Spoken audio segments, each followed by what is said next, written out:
Hello, hello, and welcome back to Shatter Our Souls with Novaria. Now, last week I attempted to upload this video without my commentary on it because I wasn't feeling well. Turns out, YouTube doesn't like that. So, re-uploading it with the commentary as is. So, I gotta say a couple things about this first and foremost. Number one, I have really been enjoying actually seeing how far this car can go. Seeing how a vehicle that I had underestimated ends up pushing RX-7s to the limit makes me very proud. However, all good things can come to an end, like the bank over in the corner there. And the result of that is, at some point or another, this is going to bite. I don't know when, but its limited top speed is going to catch me sooner rather than later. However, for today, we have 4 races on the go.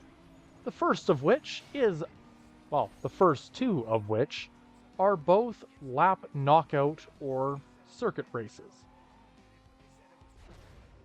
As you know, circuit races and lap knockouts are pretty simplistic as far as gamers go, or games go. And the reason being is because you follow the same track 3 separate times, you get to the end, and bada bing, bada boom, you are done. That is kind of the expectation here.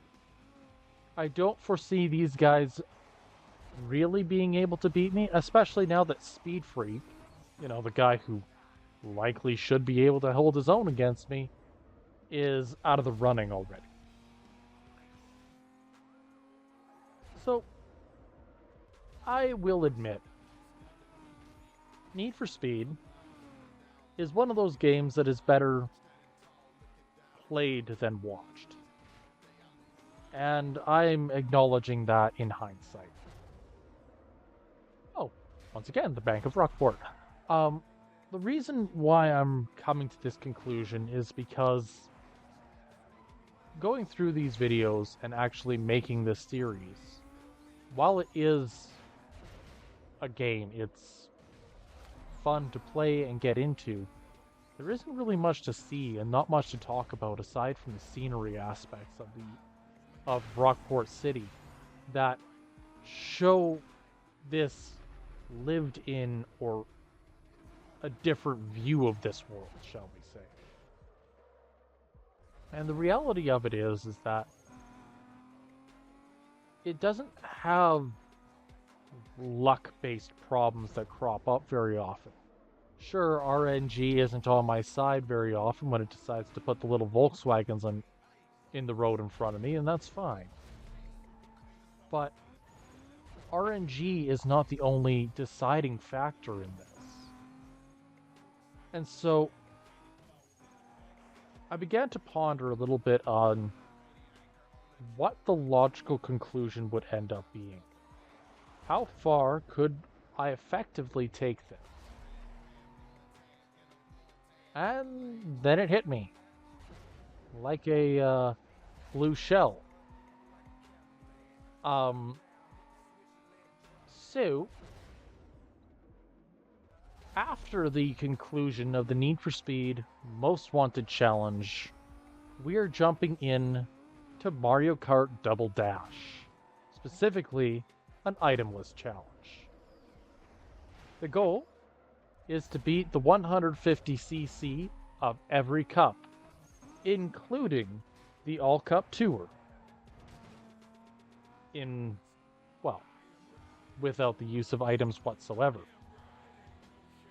I think that this will be more of a skill-based rather than a luck-based challenge. And I honestly look forward to seeing just how ridiculous this game can get.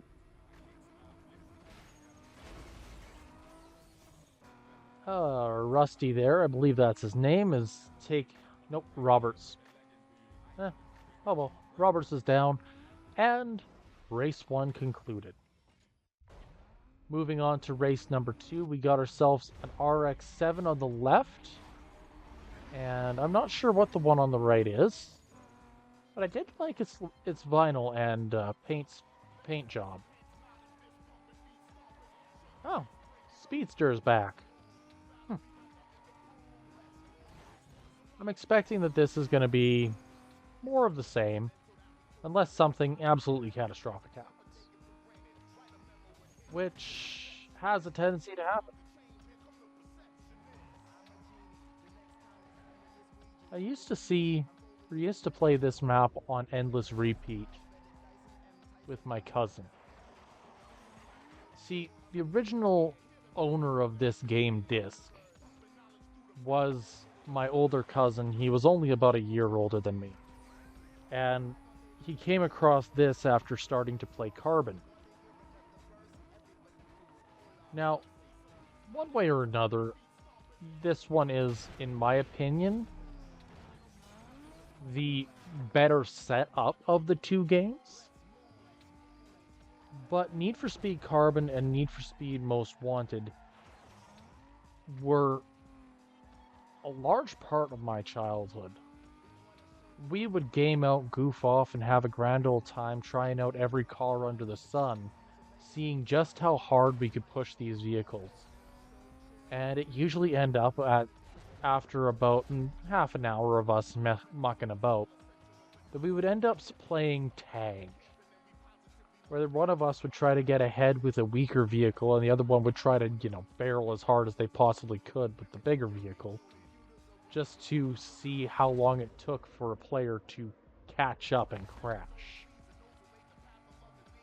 I admit, it's a little bit of a silly action, or a not meh, that's not the right word. It's a little bit ill-conceived. But at the end of the day, we laughed about it, had a great time, and that was all that really mattered to us. Lap 2 complete. Had to take that one a little bit wide thanks to the green car there. Thurston is down by the looks of it, leaving just Nova and Speedster. I don't foresee anything going wrong here. It's a pretty straightforward track. I always loved this area. The scenic route beside all of the gated communities and whatnot. Doing burnouts on the front lawn just because I could. Good times.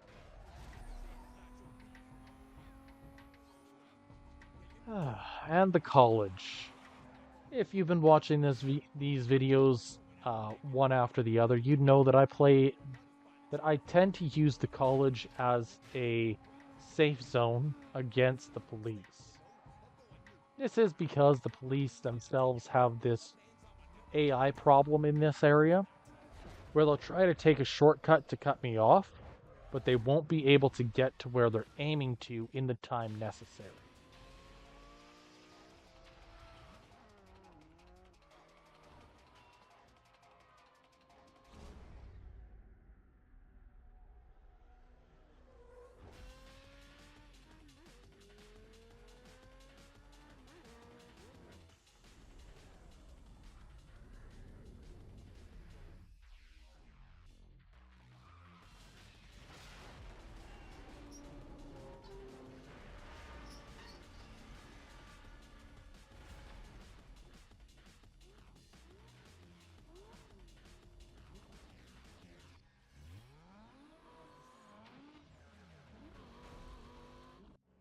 And now we challenge the boss. Blacklist number 6, Ming. Ming is using a Lamborghini. I believe it's either a Gallardo or Murcielago. Pretty sure it's the Gallardo. And is, for lack of better terminology, and exotic. Now, for a refresher on the different types of cars, the Lexus IS 300 is considered a tuner. Low top speed, decent handling, iffy acceleration. What it excels in is taking sharp corners at high speeds. The Gallardo, on the other hand, has one goal and one goal only: raw acceleration. In the opening video that showed off the Gallardo and Ming taking down a couple of opponents one after another, he was always winning in the last second, as that was when he was finally able to just get ahead, just squeak out a win because his opponent made a mistake. Among other issues, Ming specializes in the short term. A long race can be detrimental to Ming, as can an absurdly curvy race. All this is to say, this is going to be a bit of a backwards round here. Ming's going to probably be... Either Ming is going to be right behind me for the entire track, or Ming is going to fall way behind way earlier than we'd expect. One or the other. Beyond that, we're also looking into Blacklist number 5 coming up, JV. Blacklist number 5 is going to be using the Corvette C6. Ironically, the car that I finished the rest of the game with. At least prior. All in all, I think that... oh no, been caught in an accident. And with that, this race is basically over. Ming can't really recover in the time span we have. Ming and JV's cars are virtually identical in terms of their potential outputs. What makes each of them unique and useful lie in how the driver handles it, however. Anywho, we are on to the final race of the video, the Speed Trap. Now, Speed Trap is my weakness. My car does not possess the level of speed necessary to go up against a Gallardo head-to-head with any degree of consistency. But that doesn't mean that it's all downhill from here. A Gallardo has good top speed, good acceleration, but lacks the handling to go with it. The Lexus has good handling, okay acceleration, with a low top speed. Theoretically, if I can get enough of these with a decent boost coming up to it, we should be all Gouda. In theory. But theory has proven to do me wrong in the past. And I think this is the beginning of the end for this track. Love that freeze frame though. Alrighty. Oh, sorry. I would give you a sign, but I seem to be fresh out.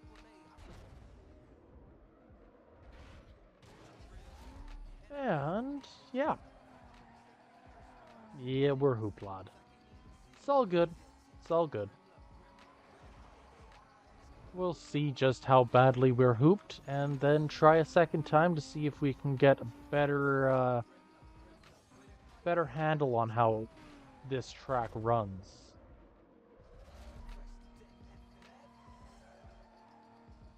Yeah, I am not liking this. Oh, I'm ahead of the game. Wonderful. Looks like we're going back by our first safe house here.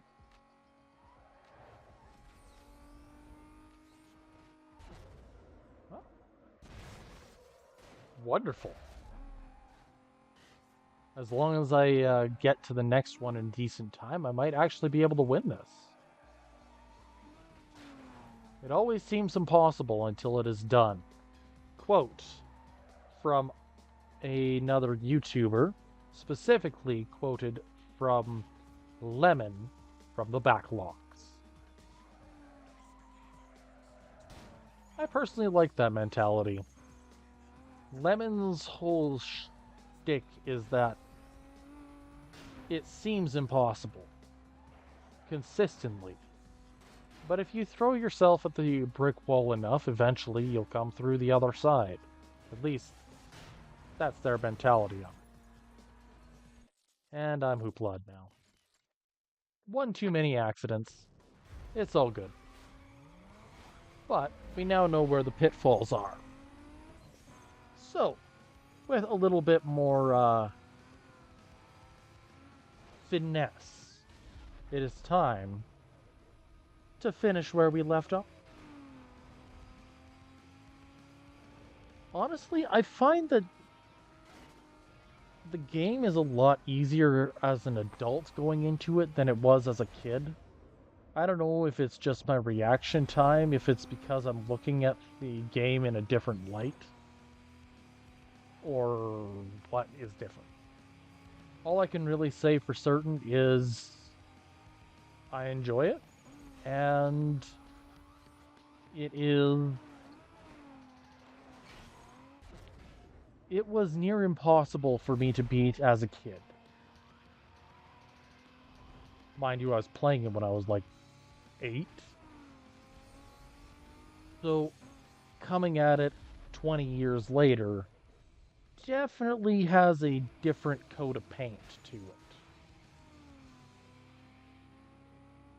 Unfortunately, we're starting this off a little bit behind the ball. Unless Ming gets in another accident, which could potentially save us, we might have a third round repeat, which is not looking good for us. But we can hope. Okay, we're sitting about, what, 10k underneath? That's not terrible. Definitely doable. And with that, we've tied. Officially tied up. From here to the end of the race, it's a one-on-one to see who gets there first. We managed to max out the speedometer for a second there.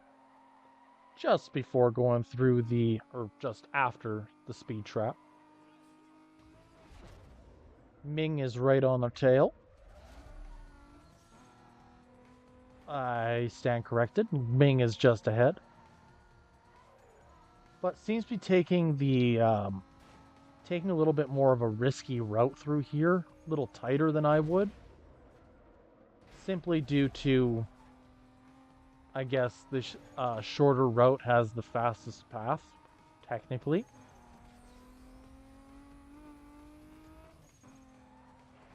Alright, there's one more speed trap. It all comes down to this. Okay. You can hear him in the background just behind me. And he goofed. Well, that's anticlimactic. Oy vey. Anywho, if you like what you see, drop a like, leave a subscribe, and we will catch you next time. Until then, I hope you have a good one. Oh man, I'd really like to be able to pink slip his car just for the money. Oh, nice. And extra money.